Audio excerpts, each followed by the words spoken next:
So I wanted to talk about trauma.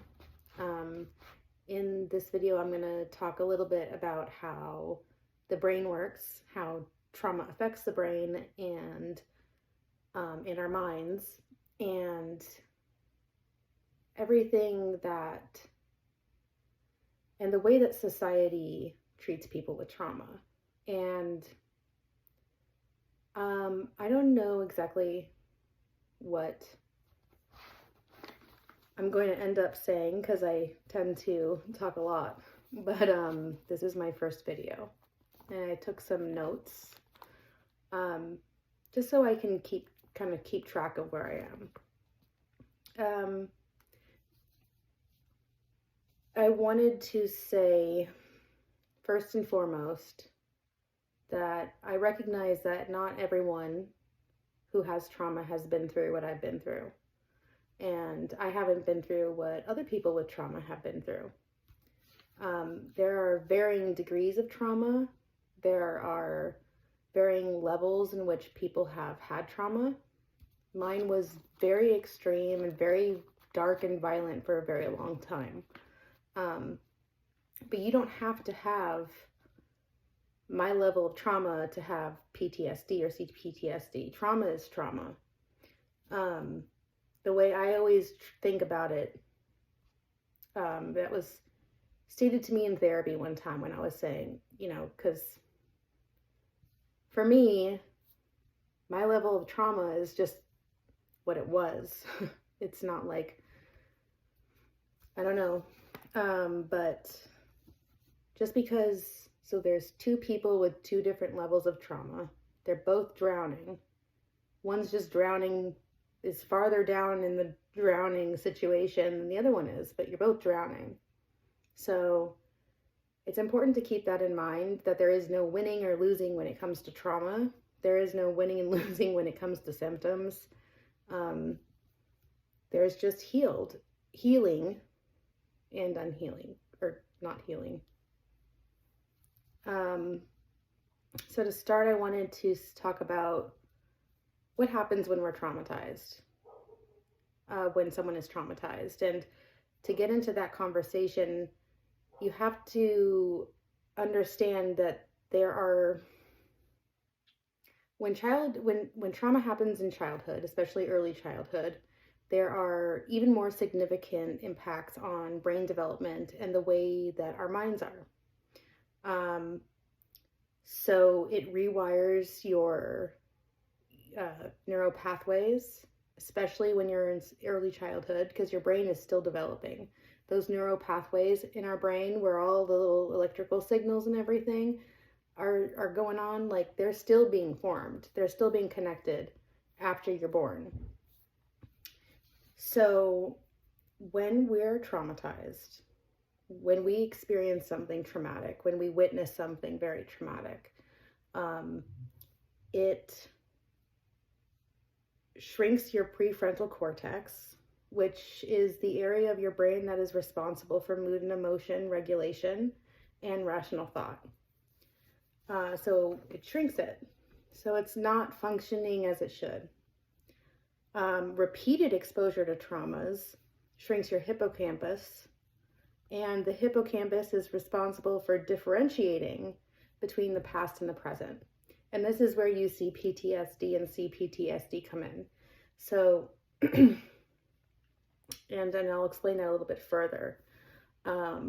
It also makes your amygdala overactive, and the amygdala is responsible for responding to stress. So,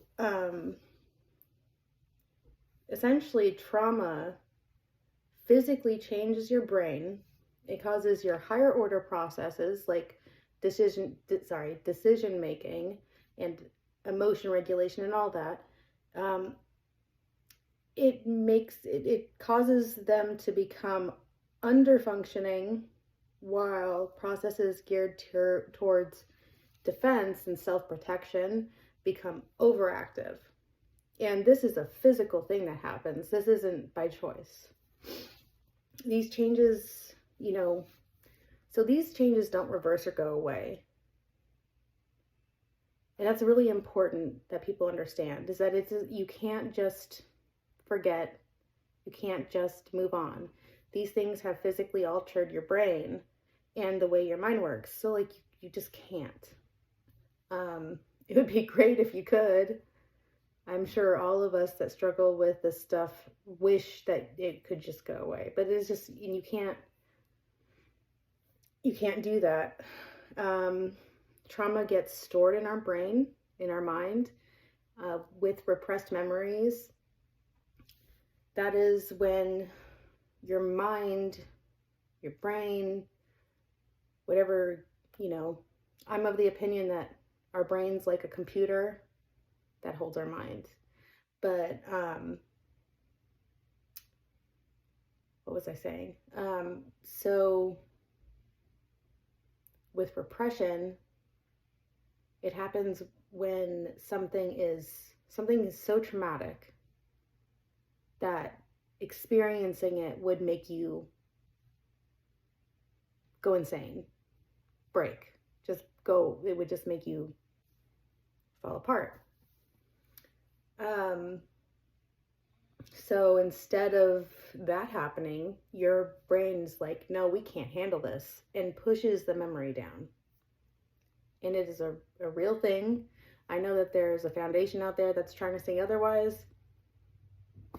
I would personally be wary of people like that, but anyways, it's a protection mechanism that our brain does. And it can happen for a long time, and it doesn't necessarily mean that the person's ever going to remember. Feeling safe and secure, or other things happening, can cause it to come up, or it just may not. So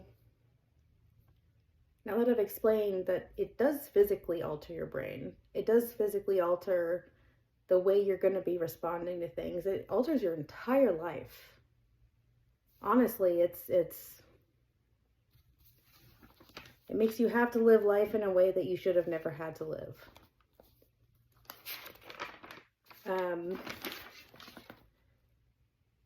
So, trauma gets stored in your brain. Subconsciously, usually. And it doesn't have to even be attached to the memory. Our body holds trauma. Some people have physical flashbacks where they're just feeling the feeling of the trauma with no memory. They can have the emotion of the trauma or how they were feeling with no memory. Like, it's not all kept together in a nice box. Unfortunately, it's just too messy. So this is all important to understand, because I'm going to give an example. I thought of an example to give that I feel like would illustrate to people who haven't gone through trauma what I mean by when I'm going to be using the words triggered, or which has unfortunately been dragged through the mud and has become a laughing stock of a word, which I personally feel like was done on purpose, in order to continue the stigma against people who have been traumatized. But I just want everyone to imagine this. Imagine someone walks up to you when you're 4 years old, 5 years old, I don't know, whenever you remember being little, and they take a baseball bat and they just whack you on the knee and break your leg. And you're walking around, and then you try to tell your parents, or you try to tell someone, you say, that person just broke my leg. But like, to you, like, you can see your broken leg, you can feel your broken leg, right? You can feel it. I won't even say see it, but like, you can feel your broken leg. And everyone's like, no, you don't.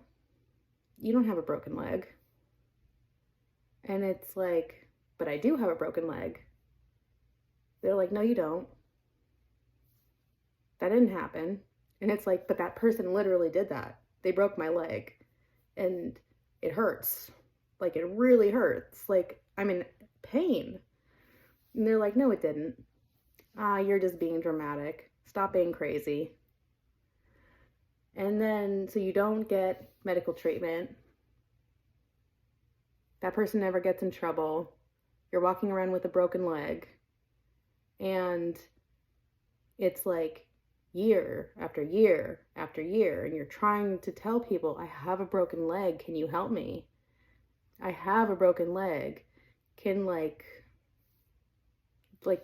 in a certain point, it's like, can I just get treatment for my broken leg? Like, forget that person getting in trouble. I don't even care about that anymore. Like, can I just get treatment for my broken leg? Can someone please believe me? Like, you get so desperate after a while, like, and I feel like anyone would. Like, I need medical treatment. No, you don't. You're fine. And, you know, at a certain point, you're just so desperate to get the consequence of that person's actions fixed because you're the one who has to live with it. But everyone's telling you that didn't happen. You don't have a broken leg. And then you go into adulthood and you finally, you know, you've had to walk on it this whole time. You've had to walk on your broken leg and you're like hobbling around and people are just like, you're being ridiculous. You're being dramatic. And you're like, it really hurts, but like, I'm trying because I can't get medical treatment anyways. I can't get my leg fixed. But eventually your body just makes a bunch of scar tissue around the brain, or like, you know, I'm sorry, I don't know how, like, I guess bones, but like, I don't know, in that situation, I guess like a mixture of like the bone trying to repair itself in a wonky way because it never got put back into place. So it's like healing wrong and there's scar tissue and there's all this other stuff going on. But it finally gets to a point where like, it's kind of your new normal. Your leg is kind of healed. It's done all it can and it's back into place. And there's all this scar tissue and there's all this damage. So I realized that, like, after that, I'm giving that example, that would be a better example of gaslighting. When I'm talking about, which is part of this, right? This whole like build up to being an adult, or after you're traumatized as an adult, it's like basically how things go, unfortunately. So being triggered is like re-accessing the trauma without trying. It's like you're something about what's going on in your environment, something about what is being said to you, how it's being said to you, a smell, a taste, anything. And it can be a specific thing, it can be a combination of things. It's a very frustrating world to live in because you can't always anticipate these things. And sometimes you're fine and sometimes you're not. But like, for example, if a person was extremely verbally abused growing up and that by their parent, and their parent had a specific tone of voice every single time they would become verbally abusive, as an adult, that person having a conversation, or maybe like a heated argument, or, you know, just they're trying to talk to someone about something, and that person, their tone changes and it happens to sound a lot like that parent. What happens isn't conscious, but basically it taps into that trauma that has been stored, and that trauma is still there, and it kind of just took like, it's like all the feelings you felt, all the your life circumstances, how you were feeling at that time, gets trapped in that memory or in that trauma. And with it just kind of, it's like a ball of ick. But that, hearing that tone just taps it and it comes roaring back. And that's when you get like the brain, all the things in your brain are just not working correctly. Like your emotions are flooding your prefrontal cortex, which again, just to make sure I am not mixing it up in the middle of talking. So yeah, so like, that is like mood regulation, emotion regulation. So like this is getting flooded, your brain floods it with cortisol, which is a stress hormone. It's like when you're in fight or flight, like, you know, I need to get out of here, or like, I need to fight. It floods that prefrontal cortex, which makes your emotions not like, it's like the valve just got stuck. And this happens for everybody, by the way. Like if you're really, really, really angry, like, are you thinking rationally? Like, do we make our best decisions when we're like super angry about something? Like like no one is, because like physically, your brain physically, not purposely, physically cannot function in the same way. And your decision making gets messed up and blah, blah, blah, blah, blah. Like this is like normal for normal people, right? But if you have PTSD or CPTSD or like trauma, or any trauma related disorder, you know, there's like a ton. There's borderline personality disorder, there's DID, there's so many. And, you know, and depression, anxiety, the whole list. But so in this scenario, this person was triggered by hearing this tone, right? All this stuff comes back. It doesn't feel any different than the day you lived it. It doesn't. It feels like all those emotions, it feels like and that's when the difficulty with distinguishing between past and present comes into play. That part of your brain I mentioned that gets damaged, because your brain doesn't know the difference. Your brain does not know the difference when you are triggered, when the trauma comes out. To your mind, to your brain, like the way it's interpreting everything going on, it feels the exact same as when it happened, despite wanting it to not. It's very debilitating, and it's extremely unpleasant. And a lot of times it doesn't make sense to people. And I completely understand that, because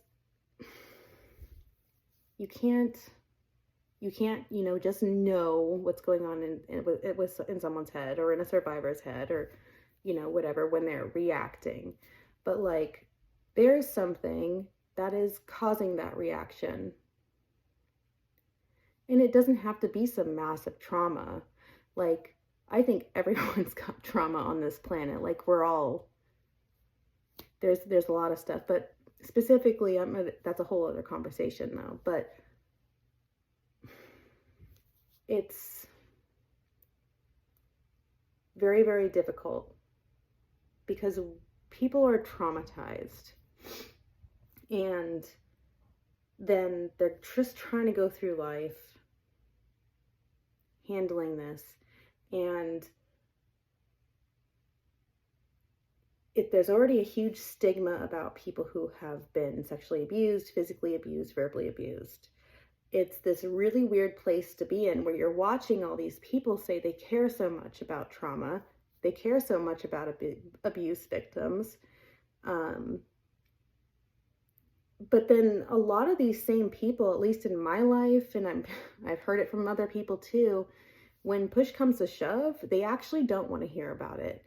They actually don't want to talk about it. It's very upsetting to them, and I understand that.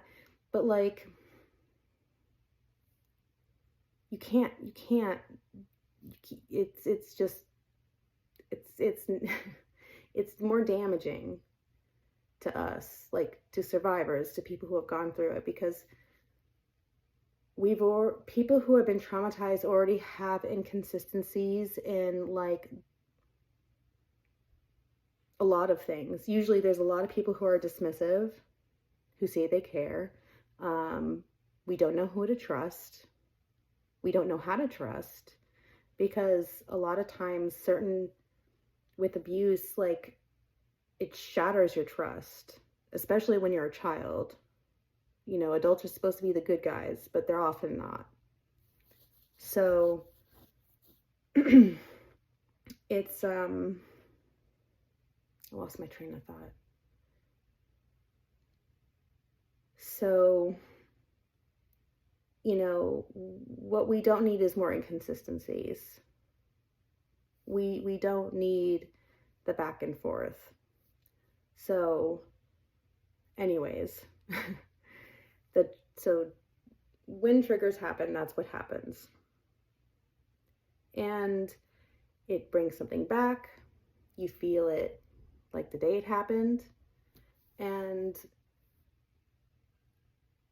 a lot of times people will act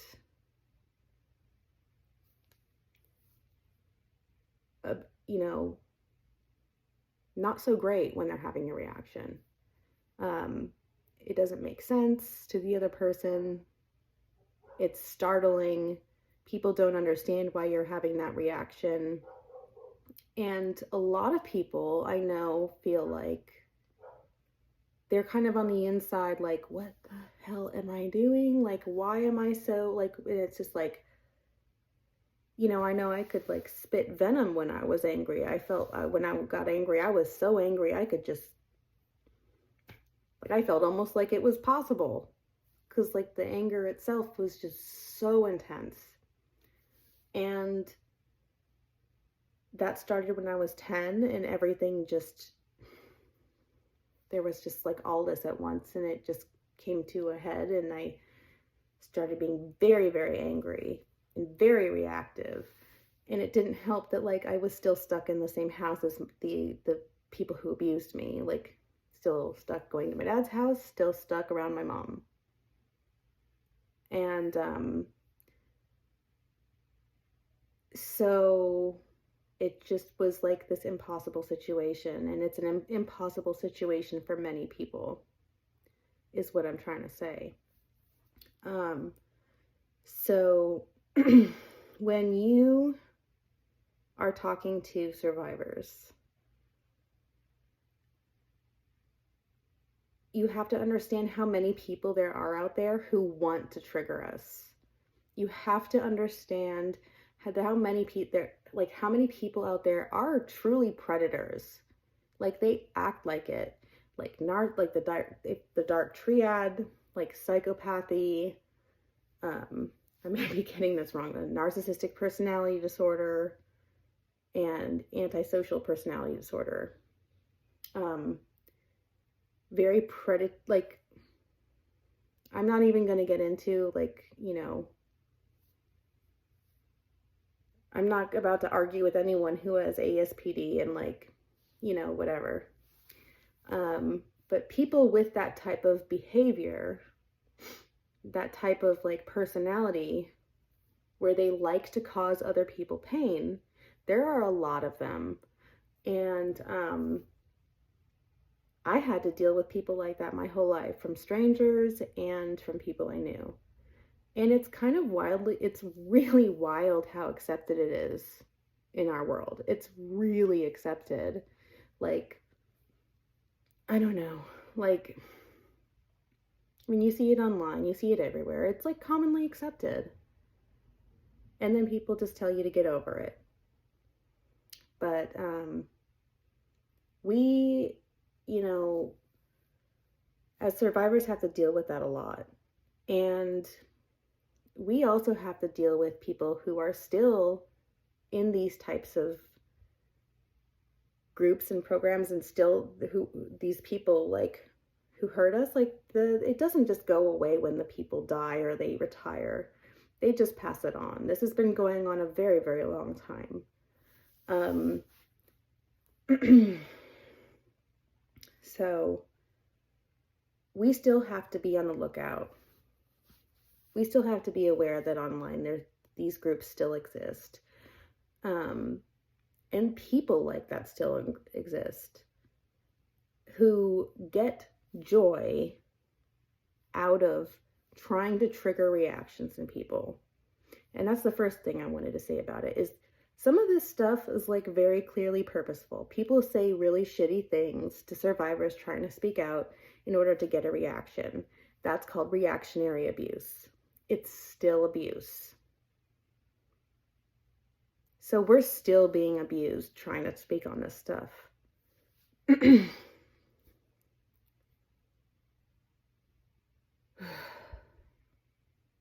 makes me very upset.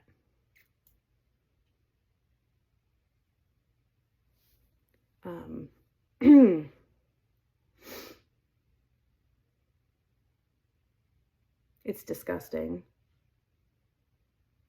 I will never understand why it's funny to people. I will never understand why people like to hurt other people. But it's usually because they've been hurt. But there's still never an excuse. There's still never an excuse to be a bully and to be an asshole for literally no reason. Like, if you're gonna be horrible, like, you know, I'm not gonna put up with it. I'm gonna block you. But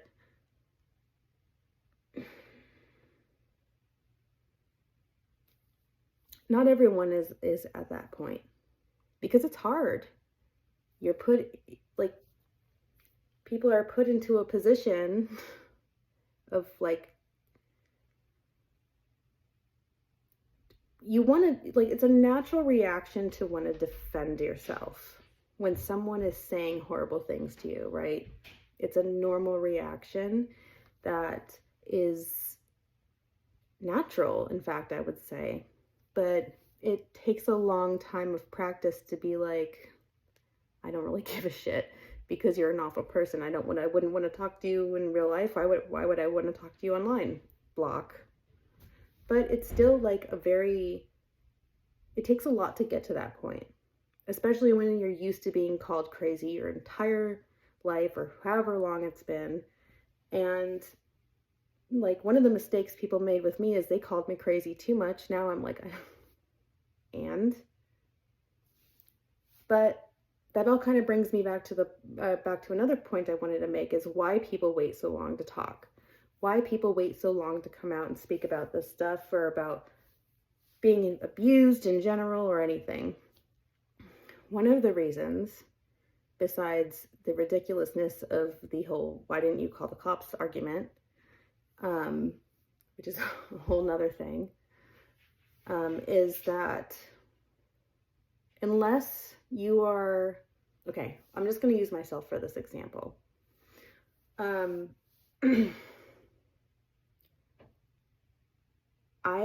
It took me a long time to get to where I am.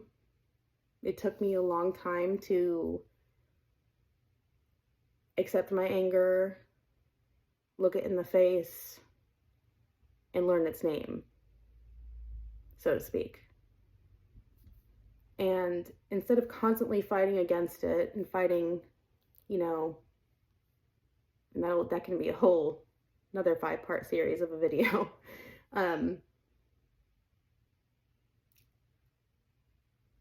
Being gentle with my anger, my opinion of it, and actually like looking at it helped me move past it. But I needed to move past it, or else I knew no one would take me seriously. I knew that no one was going to hear me if I was still reactionary. I knew that people were not going to hear me if I wasn't healed enough yet. And I wish I could say that it shouldn't, like, not shouldn't, I wish I could say that it didn't matter. I wish I could say that, yeah, that was a personal choice all on my own. Like, it would have been fine, because no, it wouldn't have been fine. No one would have taken me seriously. No one takes people seriously when they react to other people on the internet who have no idea how trauma works. Like, people don't understand that that's not someone just being crazy. Like, define crazy. Are you talking about like a mental illness? Are you talking about just being reactionary? Because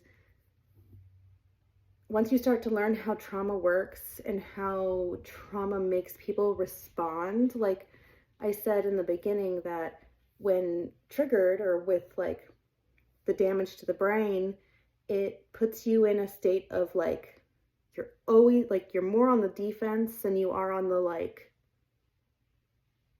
calm, like able to make decisions rationally and like regulate your emotions during a conversation or whatever's going on. Like, your brain's just like struggling here, and like your defenses are like up here. But like a lot of people, like a lot of us like lived like that. So it was like hypersensitive, like a wrong tone, like, you know, I have a ridiculous startle reflex. So like, that's like how it feels to me. Like it reminds me of like a startle reflex, how like fast the emotions happen, or the trauma response.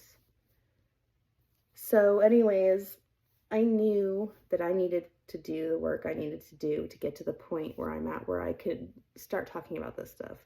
And I needed to be healed to talk about this stuff, because it's some really dark stuff, but, and I mean publicly, I needed to heal to be able to speak on it publicly. But here's the problem. It took me being able to be safe for me to get to the point where I'm finally at. And feeling safe physically, emotionally, environmentally, your needs met, like food, water, like it's just like safety is like as important as like that stuff, if not more. And if you don't even have, I would suggest everyone look up like the hierarchy of needs. It's like a triangle shape. And it has like levels, like the food nutrition thing used to look like, or they had the triangle and then they had like the different food groups. Like the bottom is safety. And I needed to feel safe. I needed to feel safe in every way before I could really get on this side of my healing. I had to leave my very abusive marriage. I had to go to more therapy. I had to do a lot of things. And then I met my amazing fiance, who is the kindest, sweetest person on earth. And I could go on for a very long time about that, but that changed my life. I'm very lucky and I'm very fortunate, something I never thought I would ever say about myself, ever. But with the way things are today, the world's crazy. It doesn't matter what side of anything you're on, right? The world is crazy right now. Everyone feels it. People are attributing it to different things, and that's fine. Everyone has their opinion and their feelings on it. But the world is crazy. And groceries are wildly expensive. Gas is wildly expensive. Rent is like insurance, taxes, etc. And it's really hard to feel safe these days, because even if you feel like physically safe, if you don't feel, I mean, I would say financially safe is also part of that. Like feeling safe in every way is really important. And I don't feel like a lot of people have that anymore. I don't know if we ever really had it. Like, on a world level, I don't know if we ever really had it that much anyways. Well, I guess we did a little bit more, but so not feeling safe, not feeling safe and secure in life, I think is a really big thing for a lot of more people than it was 10 years ago. And I can only imagine how absolutely horrible that would have been for me if I wanted to heal starting like now. Like if I were someone who was a survivor, like also a survivor, or if I was someone who had a lot of trauma, or someone who had, you know, just a lot of stuff they wanted to handle, how would you even do that now? Mental health care is ridiculously expensive. Everyone's busy trying to make ends meet. Like, it's become increasingly difficult for people to heal because you need, like, you need safety, you need secure, like, you need to feel secure in your life. Because if without that, you can't go into the deep stuff. You've got to get yourself like safe first, and then then you can start to go into this stuff. But it's increasingly difficult to find someone that you can trust. It's increasingly difficult because things are very toxic, and like a lot of people have let themselves get to the point where they're just not going to do any work on themselves for whatever reason. None of my business, but it's still a problem, and I can recognize that. Like, I found someone, but I realize that, like, that's rare for people, and it's difficult, and it's not easy to, like, find someone that you can trust very well, and that's another problem for survivors and people who are trying to get help and trying to heal. Like, finding someone who's trustworthy, who you could really truly tell everything that's ever happened to you, even if it's weird or scary or violent or like just really twisted, who like wouldn't be like, because it really sucks when you try to tell someone like something that you went through and they're like, you're lying, or yikes, or that makes me uncomfortable, or, you know, whatever it may be. Which is everyone else's right. But it's really, really awesome to have. And it's just really difficult these days to find people who are like that, or that you can trust, or, you know, you can truly believe has your best interest in their dealings with you. You know, it's difficult. And then add in trust issues from like a lifetime of abuse for survivors and people who have gone through abuse. It makes it 10 times more difficult because, like, for me, I kind of like for a long time went into meeting every person with the assumption of you're going to screw me over eventually, because it had always happened. And it's what I was used to. So I just wanted, like, I hope I kind of went off onto like a little tangent. I don't know. I'm hoping that I covered everything that I was hoping to cover in this episode. I was hoping to keep it like not too long. Oh, I did want to say, oh no, I did say that. So yeah, safety and healing. Feeling safe was the biggest blessing that ever happened to me. And I'm, you know, still healing, still working on things. But I think that, like, if you take the time to research trauma, and The Body Holds the Score is an amazing book, has a lot of good information about how trauma is actually literally stored in your body. And I'm just like, and that's for everyone. Like, I think everyone could benefit from reading that book, just to understand like how this stuff works. Because if someone's having an this is what I do want to say, before I end this. If someone's having an emotional reaction online, or a survivor is, you know, look at, like, everyone's got their different level of healing. Everyone's on a different journey. Everyone's got different trauma. But, like, the crazy argument, the unwell argument is extra abusive, and it's used by perpetrators. That is the argument they want you to use. So instead of just going, they're crazy, they're unwell, blah, blah, blah.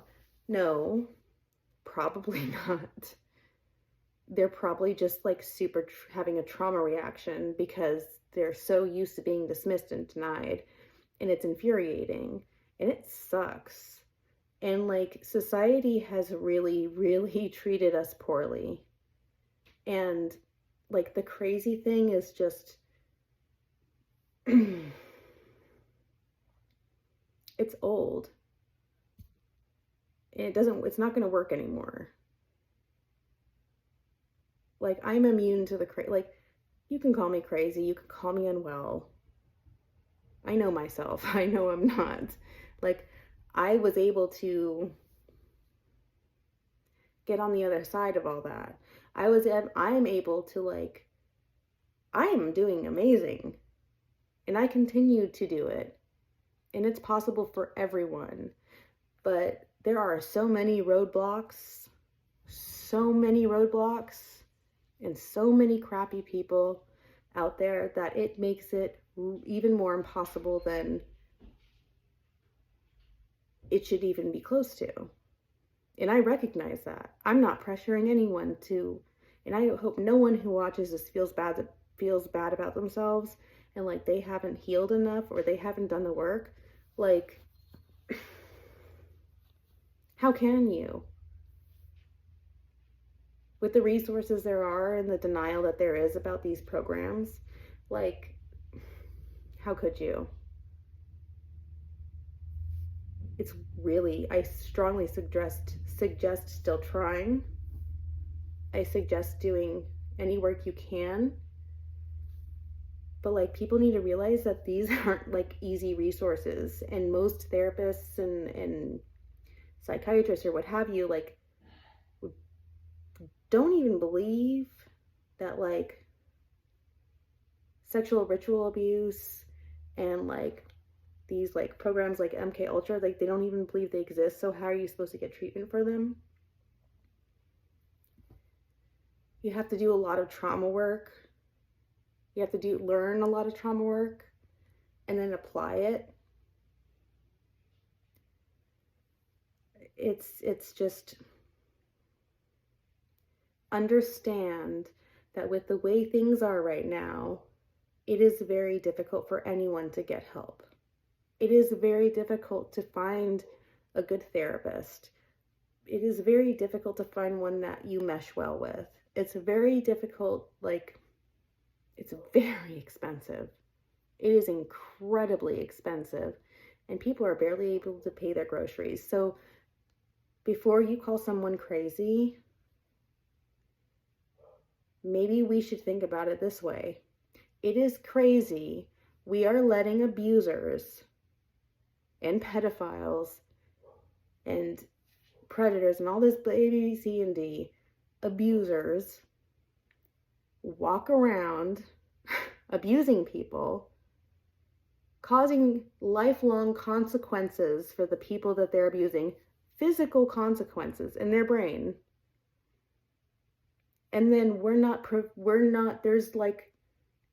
denying those survivors and like, you know, I don't like to use the word victims, but at the time you are a victim, and we're letting them these perpetrators just, what? And these people have to live their entire lives being called crazy. My mom used to call me a crazy bitch when I was a teenager.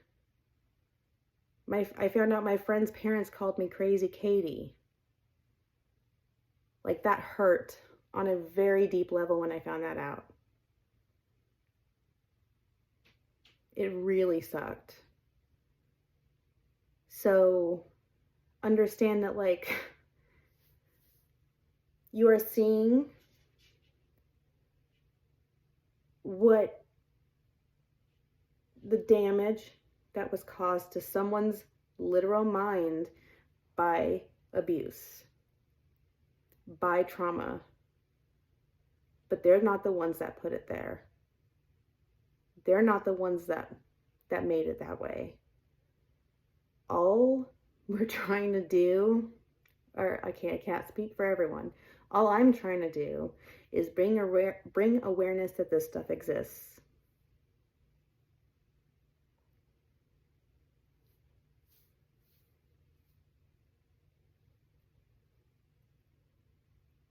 I think that it's technically a crime against humanity.